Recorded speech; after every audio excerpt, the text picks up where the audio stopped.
or welcome if you're new. This is gonna just kind of be a laid back video. You may hear my cat. He's complaining. I don't think he's had enough dinner. But I said a couple videos back if you guys wanted to see any makeup tips.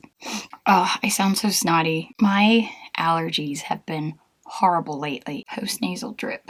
I am suffering. Anyway, I asked you guys if you would want some of my makeup tips. I've been doing makeup for over 24 years and y'all said yes. So that's what we're doing today. I'm going to also mainly talk about hooded eyes, mature eyes, but these are tips for anybody really. I will be doing a skin-centered video, but today we're going to focus on the eyes, which is why my eyes are not done. So the first tip I wanted to give you is about brushes, and the type of brush you use, the shape of the brush matters almost as much as the quality of the brush. Now there are some very inexpensive good brushes, which I have mixed in here, as well as some higher end brushes. I do prefer natural hair brushes, but I know some of you are into vegan products and that's totally cool. There's some great vegan options also. First of all, we're going to talk about blending brushes. I do use the bigger blending brushes when I want to blow a color out or blend it in with other shadows. And for that, I do use a little bit of a bigger brush. So this is the Sigma E40. And relative to my eye, it's still not that big. This is the Refer 27, one of my favorites. This is a natural hairbrush. This one is Beau Gachis Taper Blending. Again, this one's even smaller. And then the BK Beauty 202. And the Sigma I use a lot to blend, just not apply, but blend. The BK Beauty, if they're not too hooded, can be a good crease brush because it's tapered. One that I think is great for both non-hooded and hooded eyes is the Sigma E26 blending brush. And it looks like this. And a lot of these are clean, they're just stained. This is great because you have this side of it, but when you turn it to the side, it's a little thinner, it's kind of pinched, and you can get more precision with it. There is also another one like this, I believe it's the Refer 14. I'm gonna cry if I can't find it because it's my favorite Refer brush. I don't see it. Anyway, it's a similar shape, a little bit smaller, and natural hair. This is Sigma. Most of theirs are, if not all, are synthetic. So this is a great all-purpose brush. I take this if I'm traveling just because I can do lots of things with it. Okay, that was not the Refer 14 I was talking about because I have the Refer 14 here. Aha, and it is not clean. The Refer 01, as you can see, it's a similar shape and it's also kind of pinched on the end. So yeah, these are my two favorite multi-purpose brushes. Now, these are some smaller blending brushes and these I prefer for the outer corner, for going in on your crease. You're going to hear the dogs. One of my favorite brushes, I have 5 or 6 of this same brush, is the Morphe M506. And it is just the tiniest little tapered blending brush. And I'm not huge on Morphe brushes, although if you are a beginner, they are great. They're a great starting point. But this one, you can see relative to my eye how tiny it is. Another one I love and can't live without is the Refer 14. And it is this tiny little tapered blending brush. So it's small too. And again, relative to my eye, it's very small. And then I got this in BoxyCharm probably 2 years ago, and it is one of my favorite blending brushes. And it is from Luxie, and it's in a 3-piece set that they still have on their website. I can't remember what it's called, but again, look how tiny. And those 3 are just amazing for us hooded eye humans. Another honorable mention is going to the Morphe 562, which is actually a dupe. Morphe dupes Sigma a lot, and I have to say Sigma's better. Ma'am. The Sigma E36 is a very tiny, long blending brush, but again, it's very narrow, and I'll show it to you next to, the clean one is the Morphe, and the Sigma is the dirty, but you can see it's a dupe for the Sigma. So if you want to save a little money, also another dupe. It's a little bit bigger, but it is the Detail Crease Brush from e.l.f. and it is this one. Now these are good for like finer details and just kind of doing those last little adjustments. So yeah, that's my tip 1. Make sure you are using the correct brush for your specific eye. Y'all are gonna forgive me. I'm trying to hurry. Okay, so as we see on this eye, I've already done my under eye. But tip 2 is you can put eye primer under your little peeper and it will help not only the vibrancy of the shadow, but also with longevity. So that's what we're gonna do. That little Refer brush, Juvia's Place primer. I'm gonna buff that in and a little on the inner corner. I'm just gonna wipe off the excess on that. Go in with my little darker shade. This is part of my next tip, but I need to do it right now. So as you can see, it's already darker. And I did pull this down, but it buffed away. Taking that Laura Mercier brush in that lighter brown, and I'm buffing that out. Bonus tip, you can hide a pretty severe under eye bag by bringing your shadows down a little further. I definitely have wrinkles, but mask them with some shadow. Well, I got a little fallout, so there's that. Next tip, what number are we on? I don't remember.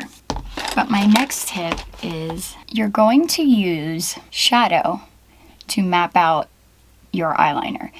I have a lot of comments about not being able to do a wing liner.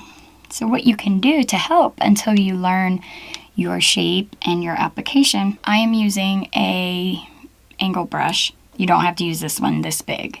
You can use whatever you've got. Just stamp it in. Don't do like this, just stamp it one time in your darkest shadow. Another tip is using your bottom lash line to angle your liner. So start right at where your lash line, find what angle your lash line goes up. So it's kind of something like that. And then just stamp. Just like that. It might be hard for you to see. I'll make it a little bit darker. So there's your guide. And you can make it, we'll do kind of a bigger one. There's your lash line. Use that same technique to darken up and connect it. Even just a little bit, it helps it look more fluid. So then at this point, you can take your liner and just trace over it. Just like that. You can do the whole thing, your whole wing with that shadow, but this gives you your guide.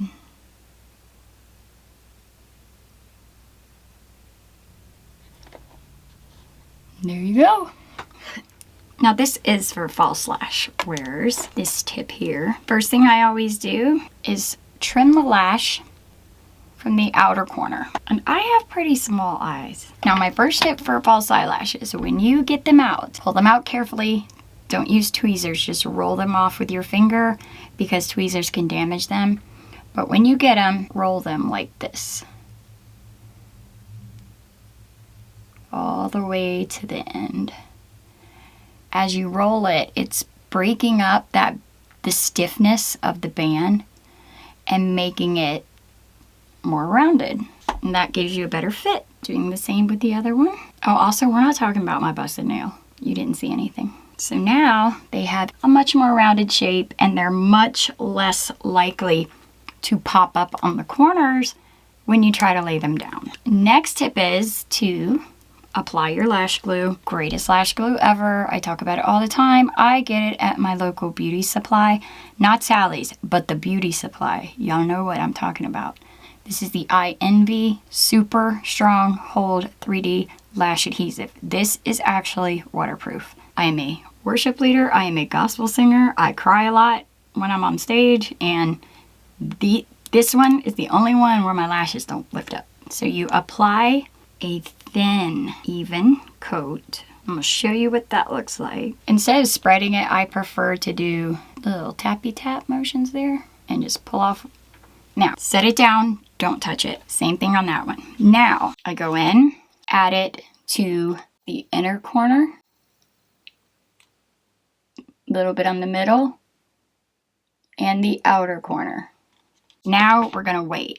What I usually do is I don't have my eyebrow or my mascara on yet. This is when I do my mascara, and I let that dry until my mascara is done. In this case, I'm gonna do my little eyeliner on the other eye. It's not right, but it's okay. Now at this point, if your lash glue looks like that, it's not ready yet. Set it back down. Now when you start to see those milky areas, that's when it's ready. Let me zoom in again. Everybody applies theirs differently. Make sure your tweezers are cleaned off. I do the inner corner first. So now the glue on my eye has turned clear. Having that on there is going to give this glue something to stick to.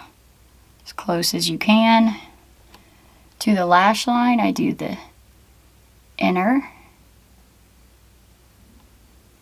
and then I place my outer corner. They stuck together fine. I take my tweezers and squeeze. Sometimes there's a rogue lash, but if you squeeze it up in there, it will stay. I also press the inner corner. Turn my tweezers out and I squeeze my lashes together. Same with the other eye. Yeah, and squeezing them underneath just makes your actual lashes adhere better. As you can see, it's very stuck on there. It's not going anywhere. All right, y'all, those are my tips for eyes, and you may have heard them before.